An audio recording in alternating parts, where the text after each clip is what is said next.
Yeah. Jurgen, first of all, you extended an invitation to Sven-Göran Eriksson a few weeks ago. Nice news this week that he's taken you up on the offer and he's confirmed for the Legends game. How do you feel about that? Great. Absolutely great. I don't know. I was always convinced that it will work out some way, and then this is now really nice. A legend coaches legends, so it's really cool. And I've never been here when the Legends team played, but I know from everything that you can use the whole facility, they train on the pitch, play in the stadium, also train here on the training ground and play in the stadium. So everybody who's involved in the organization tries to make it as great as somehow possible, and I think all the guys who show up here always enjoy it. And now with Sven in charge, and I cannot say they will now play better because Kenny is the actual coach. So now, with that experience on the bench, they should play a good game, and I'm really happy for Sven that he can have that opportunity. I can tell you, it's a good place to come. You run for it? I don't think so. Actually, I don't know exactly when it is. Looking ahead to this game, team news. How's it looking for Mo? Will he be back? And obviously, disappointing news around Trent, and it looks like he's going to miss the Carabao Cup final. What can you tell us about that, and how are Dominik and Thiago as well? Mo is back in full training. Yeah, that brings him automatically in contention, of course. Ivo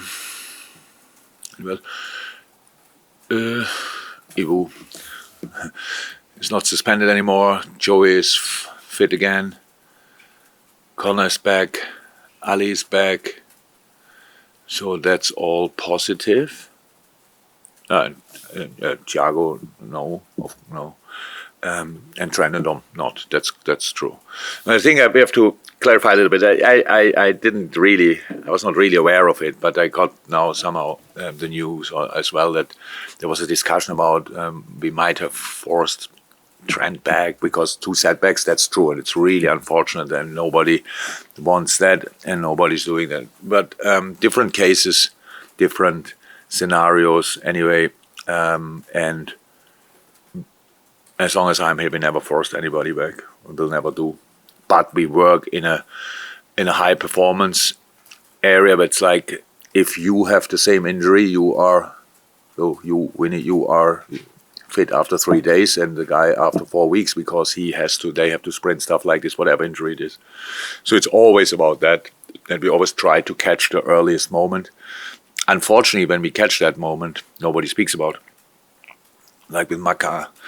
Now recently with Diogo, that's a job we have to do, and that's pretty much all. But it's that the last decision is then always by the player, and if you would always listen only to the player, then the players would play after 2 weeks, and then it's a real problem. So the boys were in the moment when they played, they were fit, but the situation told us then differently because it happened again. You will never know if it would have happened anyway, or if it just happened because there was something before. You will never know. Very, very unlucky and unfortunate. Absolutely, had that couple of times in my time as a manager. Obviously, not only here, that can happen. It's not great, but nothing else. There's nothing about the quality of anybody. The world we are living is always immediate medical department. I'm not sure about that. There's nothing to do with that. We have to bring the boys back as soon as possible, but never sooner than they are ready, from our point of view. And this weekend, you go first, so you get the opportunity to stretch the lead out to 5 points again, at least for a time. But what does past experience down at Brentford tell you that me saying that is much easier said than actually go through with it? That's what you always do, pretty much. You say the easy things, and we have to deal with reality. Super tricky there. The way to play and the way to set it up, with or without Tony, makes a difference. All the guys back from the African Cup of Nations makes a difference. Mopai found his feet, makes a difference. Well organized, set pieces, cheeky with rhythm breaks. And they want, obviously, when you are good at set pieces, so it makes sense that you get set pieces, so they want set pieces. That's how it is. And how can you defend Brentford for 95 minutes by avoiding any kind of set piece? That's not possible in football. on top of that, they are not only set pieces, just really good at it. Very compact defending, very good in counter-attack, very brave in these moments, have the speed and a clear idea, well-coached team. So, did I forget anything? Probably not. And an atmosphere in the stadium I can create, obviously, is really good. But saying all that, anyway, with what we want to do and where we want to end up the season, we have to be on top of our game as well. And that means we have to be the team where they think in a similar way about, okay, if you defend that, then they do that. If you defend this, then they do that. So, and that's exactly the way we have to approach it. And I'm really fine with the especially the resilience we showed recently. So it's just, yes, good form. Then Arsenal, obviously a proper dip there. Then Burnley, a super difficult game. But again, the determination, the attitude we showed in this game, dealing with a really difficult situation inside the squad, I really liked a lot. And now we have to be at our best. If you want to win at Brentford, you definitely have to be at your best. It's a really, really smart, coached team. Quite unusual for teams in the Premier League to play the sort of two central strikers, and obviously Brentford do that with Tony and Mope. Is that threat something that you've been focusing on? It's not that rare. It might be that rare because, what can I say, if Chelsea brings Gallagher, for example, whoever plays up front there in that role. So this kind of clear striker, but actually that's not the problem. The problem is the balls you play to Tony and how he can. Not sure deflecting is the right word, but much more purpose in. But how he can bring it into the next player, how they react on that. Their second ball game is second to none. They're really good at that. But Tony is really smart in using his body in these situations. It's super difficult to get on the ball because if you don't get on the ball, he goes down. If you get on the ball, then Tony goes down. They have a free kick, and you don't know what you want in these situations. Let the ball go through rather than creating a free kick. That's the situation. How I said, very smart what they do. It's exactly what I would do. I'm not sure, but could I do it? I'm really not sure. But it's very smart and keeps them for years now already, and for the next years definitely in the Premiership. So because it's really, and that's probably what Brentford wants. And so the development the club made in the last few years is really impressive. So the two striker thing is actually not the problem, but there are plenty others. In this fixture last year, just a year ago, just over a year ago, Brentford won it, Liverpool was sixth, 15 points off the top. Now here we are, it's radically different. Have you in any way been surprised by the pace of the turnaround? If I would have thought about it, I would have been surprised. Probably, I would never have guessed that. But but I didn't. We wanted to win the first game, but we didn't do it at Chelsea, and then we wanted to win the second. So I think that's how it works. We were happy with and there was a moment I really remember when we realized there's a really good squad we have together here. So now we have to use it, and you need luck, and you need players available as long and often as somehow possible. But no, I didn't really think about it. And especially you might be right with the points tally that time was completely different, but it means nothing for this game. No, it's not the points we have, it's a point we can gain, and that's the next three out there. Super difficult. I'm pretty sure all the teams who are playing with us up there in the regional table would say, oh, okay, that's a game. If they do it, that's a game Liverpool might struggle. So we have to make sure. Brentford has more problems with us than we have with them. Jurgen, because of the horrendous injury problems you've had this season, you've had to call on the depth of the squad, which is obviously valuable. How valuable also has been the versatility within the squad, right through the pitch. If you look defensively, Joe Gomez typifies that. If you look in midfield, you mentioned about Alexis McAllister playing as a six. He can play in other positions. Harvey Elliott in midfield and up front at the top end of the pitch. Diogo right across the front line. How important and how valuable can that be between now and the end of the season?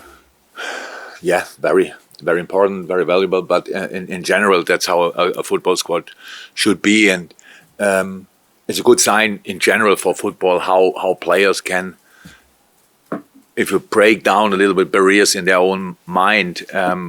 That's my position. So Joe is a different game. Joe, when I arrived here, I think in the time before I arrived, he played left back. So showed as a very young kid he can play that probably, but is a centre half. That if you can play left back, it's obvious you can play right back. That's what Joey did in a specific way. Very good. Unfortunately, not often enough for some reasons, but very good. And now he plays the role either side. It's a really good example for versatility and development and improvement and the way I understand football anyway, that the only real positioning is when you defend. So if you're a right back, you defend on right back usually. If you're a centre mid, you defend this kind of area. When it's a clear situation, build up the opponent. If you lose the ball in any area, there's no position anymore for defending. That's the closest, and if it's the number 9, if he's the closest, then he has to go there and defend. So it's all different to the past when positions were positions, and just play like this. No, it's good. It's good for football. It's good for us. Very good and very super helpful. And you always will find arguments for this or that position, for this or that player, but we have to make decisions for the team on a day. So who is available, who is in good shape, and who fits together in the best way. And obviously with the injuries we had so far, most of the time we really could sort it with the boys we had available, but of course as well because the boys had rhythm, because they played before already. Nobody came in now and didn't play for 6-8 weeks and then has to fill the role. That didn't happen. So that was good so far, but yeah, still a long way. In many ways, Harvey Elliott typifies that versatility. He was a game changer for you last week in the match against Burnley when he came off the bench. You've spoken before about how impressed you've been with him. Has it been frustrating for him also because he's not been able to nail down a starting place as often as he'd like? And is he knocking on your door? No. Harvey's not doing that, but we had talks anyway, but it's with Harvey we always forget how young he is. So he's just that long already here, had a bad injury here, was before the injury, was first on the team sheet probably. Young players go through different moments in the early days of their career. It's flying, not flying, working hard, not being in. That's not him. All young players do that, so that's completely normal. And football's in general, but the younger we are, the more likely it is. Harvey, this was incredibly important, and I'm sure he knows that. So is it like that he wished he would start each game? Yeah, probably he wants that. But I was a little bit, when he came on, he was brilliant. When he started, it was not exactly the same. It's not a problem. It's not that I say you have to do that, because he is young, he has time, and he will be there 100%. So it's not that he will be for the rest of his career like the super sub or however the public calls him. So it's just take your time, have a real impact in the game, learn the game, understand the game, use your skill set better and better and better and better. And there's a lot what he's already doing really well, and there's of course a lot of potential still in him, and it's a joy to work with him. But the 2 assists obviously helped a lot because he was flying through the week. So like exceptional, absolutely exceptional how he trained this week. There you can see the best thing to inject the player is confidence, and that works the best with goals or assists or good performances. Thank you. Hi, Jurgen. Hi. In terms of Trent and Dominik, how serious are the injuries and how long do you expect them to be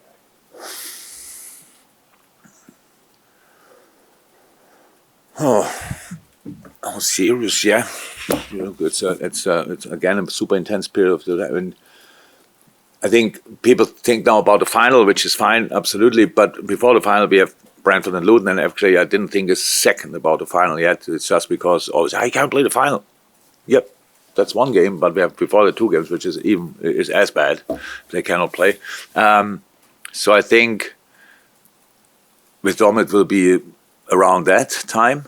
We will see how that exactly works. And Trent maybe a week or two longer. So it's not great, but it was not to avoid actually that it happened. And so I would say, not sure Dom has a chance for the final, but maybe, and Trent will probably be after. Any more for the breakout? No? Next door. Thank you.